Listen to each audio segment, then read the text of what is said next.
Okay, so we're back. That was a mess. I'll try to clean it up before I post it. It's just freaking cold out here. So imagine that.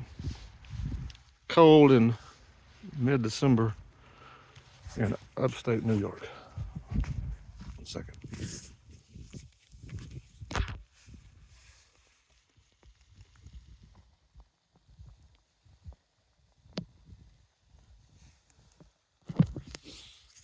All right, we're still rolling.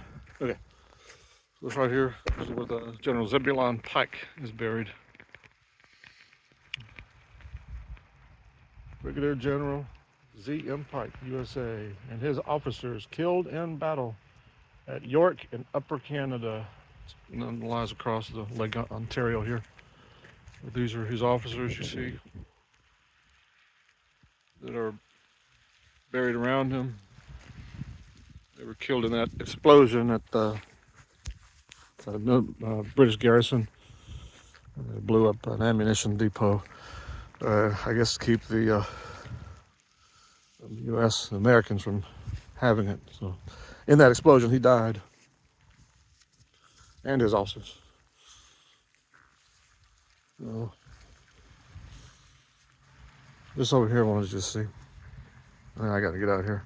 Pretty cool. They got the Wreaths Across America.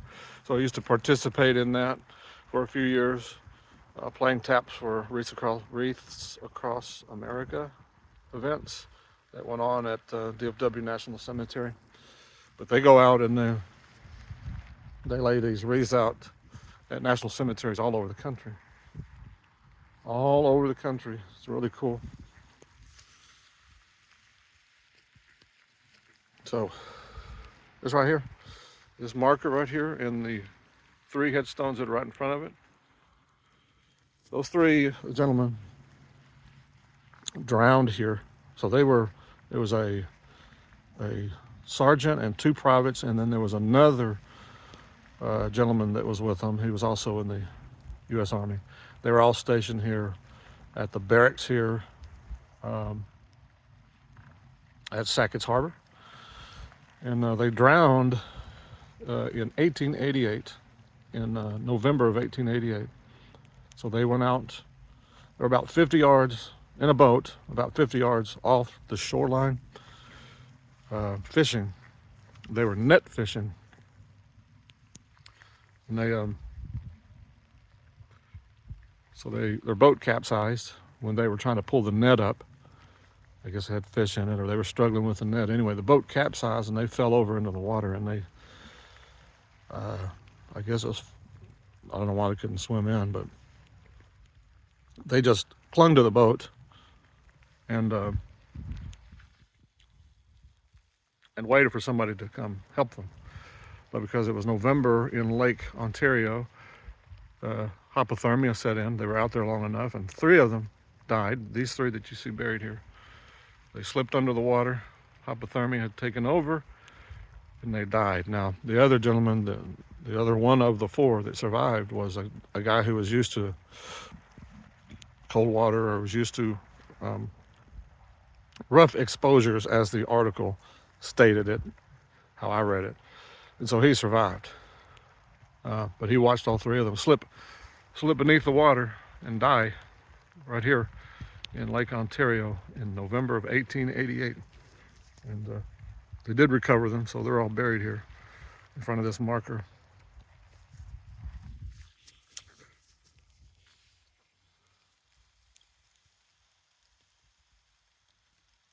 Drowned near Madison. What did I say? Madison Peak? Madison. Anyway, I can't read it. It's kind of weathered and it's hard to read what it says on it. Anyway,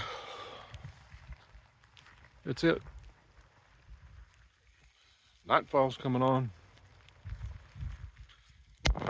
Here at this military cemetery near, or it's actually in Sackets Harbor, it's called.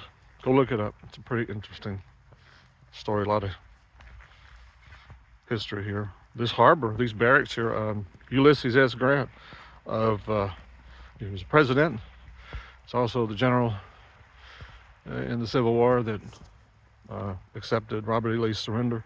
He was here before he was in the Civil War. He was here at these barracks here locally, came back from the war with Mexico, and then was stationed here for a little while. So this base that was here, this post, which is no longer here, has quite a bit of historical relevance. All right. Okay. Anyway, I'm out of here, folks. My job over at Fort Drum is done. And I'm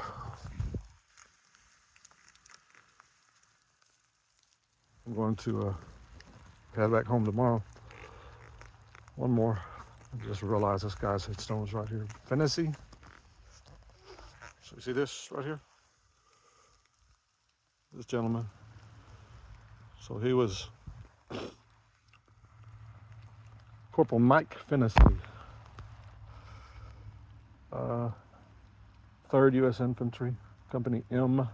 He was accidentally killed September 2nd, 1913 at 35 years of age. This was erected by his comrades, it says. He was killed accidentally in Canada. They were doing, it was basically target practice, target shooting. And somebody shot him by accident. And it's never been disclosed, never found out, or it was never disclosed who it was that shot him. But he died, and then they brought him back here and buried him. Anyway, oh, it's cold out here. All right. Where did I put my keys?